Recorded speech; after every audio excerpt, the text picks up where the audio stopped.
Welcome back, YouTube. It's been a while. Been working like a dog, but it's raining pretty hard. It's been raining like it doesn't rain in Colorado, and which is good. Worked on this for a little bit yesterday. Going to put the pistons and stuff in later today. Got the liners in. It looks pretty good. But right now, the Ranger has kind of been revamped. Kind of went from my grocery getter to a work truck, because I got another guy in my 6-liter that's doing pretty good. And so I needed another runaround parts light duty service truck. So took the topper off, took the bed rug out. Well, that bed rug was a lot tougher than I ever thought it would be. Put a weather guard wrap pack in with my little Montezuma.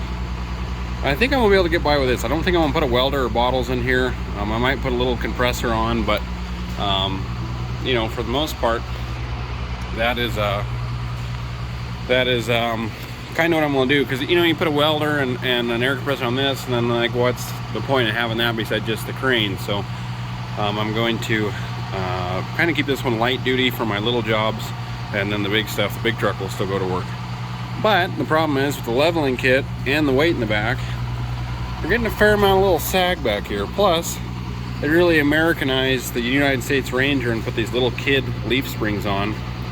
And so we're going to put an add-a-leaf on, and I'll go over why it chose the add-a-leaf instead of the airbags and things like that. So here's the springs.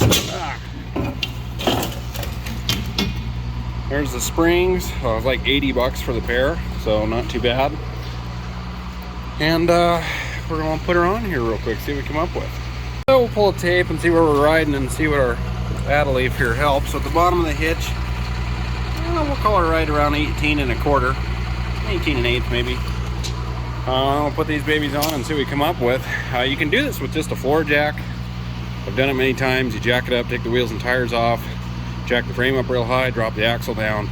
But I think we'll use the crane jack today. So we'll get flipped around here and we'll get her picked up and get the wheels off and start goofing around. Now the crane jack is installed. Pop my tires off and see what we're kind of looking at here for slapping this spring in. Shouldn't be too bad, although they did say it would come with new bolts. It didn't. I had to buy a new center bolt, but that ain't no big deal. It looks like there's enough in the U-bolts that will get along just fine. But I gotta put my raincoat on. I haven't busted this thing out in 2 years. The reason I didn't go with airbags is because, well, I really haven't had a good run with airbags. Everything I've had them on, you know, I'm doing this for full-time use. Like, that loads in there from here till I sell the truck.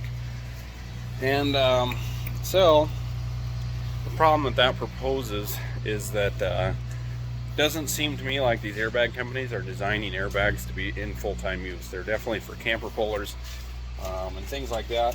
And the kits I've had just didn't do what I wanted them to do. And plus, I'm going to take this thing down logging roads and things and go four-wheeling still, so I need that suspension to be able to flex. And guy that flexed out a suspension with an airbag, and it exploded and about blew up his face. So that was cool. And like the brackets on my 6-liter, they just didn't take that everyday use. They hammered out and bent, and there wasn't a winning deal there. So that's why I didn't go with airbags. I think this truck has about earned its new name. When I was a kid, my grandpa had a little Toyota pickup he did everything in, and we called it the Slut, which stands for Super Little Utility Truck. Ranger just might get that term and might be deemed, now that the Toyota's gone, this might be the Slut, the Super Little Utility Truck. So let's get her going here. We'll see what we come up with. So I got my axle drop down, and they're missing a hole. See, at factory it's got another roll pin right here, and I'm just going to hammer that out, and we're going to live without it, because our center pin's right there, center bolt. You know, in the industrial world there's only one center bolt, so I think it'll be okay.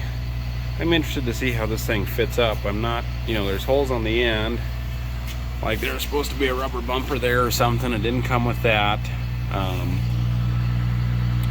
No installation instructions, which is fine. I wouldn't have read them anyways, but still.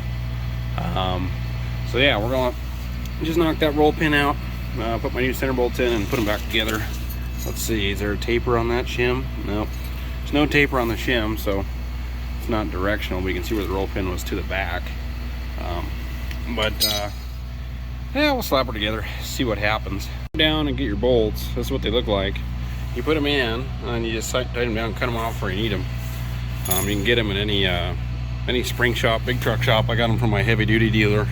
So not too bad. We got that one in. You know, I'm not real sure about this fit up. We will see. Time will tell how it works, but for the price, I'm not gonna complain. Worst case scenario is we just put a new set of springs in it, so let's see what happens here. I'm fiddling around trying to get them pins lined back up. My drive shaft fell out, so grease her up, stick her back in, but she's kind of a weasel right now. All right, so it's on. You can tell it says a little taller. Let's see here.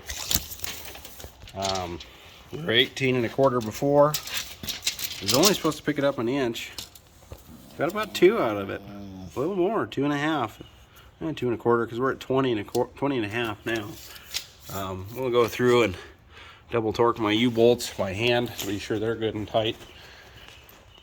And yeah, we'll just have to run it and see how it works out and things. You know, I was just disappointed with the rear end of this truck. It's very light duty, obviously, because most Americans aren't using these trucks like this. And but yeah, you know, I really grew to like this truck. I like the transmission. It's got good power for a little truck. That's something that is kind of hard to find. Oh yeah, look at that. She sits good tall now. Man, that's sweet. Anyways, you know, and it's got a real tow haul. Like it's got a tow haul mode that acts like a Super Duty. So you're not just goofing around with these little truck dink around tow haul stuff. Only thing I'm looking at, I can't tell. There was an extra little shim on this side, factory, and that there wasn't on that side. I'm going to keep it. I can't tell if I need to put it on. Kind of looks like I do. Let's see here. It's weird though why they would shim one side and not the other. Factory, unless the spring rate's different over here or something. Let's see here. I guess I'll go to the corner of the bumper. We'll call that one 29 3/4.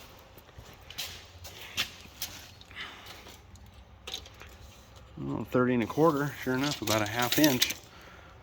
What a weird deal. Weird.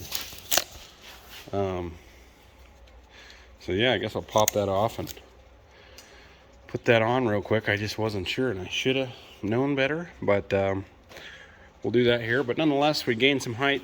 We'll do kind of a ride quality test for 80 bucks. That's not too bad. All right, retorqued. I'm going to leave this spacer out for now. I can't tell if it's just because I got a full tank of gas on this side, or maybe the floor isn't level. I don't know. I'm going to ride it out for a while and see if it bugs me. Then I'll pop her off and stick that plate back in there. But not too bad. The part number I think was, I don't know, it's an Old Man Emu kit. It's specific for these Rangers. Doesn't fit anything else. Even though I don't know. It seemed like it worked. I just wish I had that second hole for that roll pin, but the U-bolts are long enough. You'll just have to get those center pins. So yeah, I put that thing together for less than 100 bucks. Gained some load capacity. About 2 inches of height. So pretty sweet deal.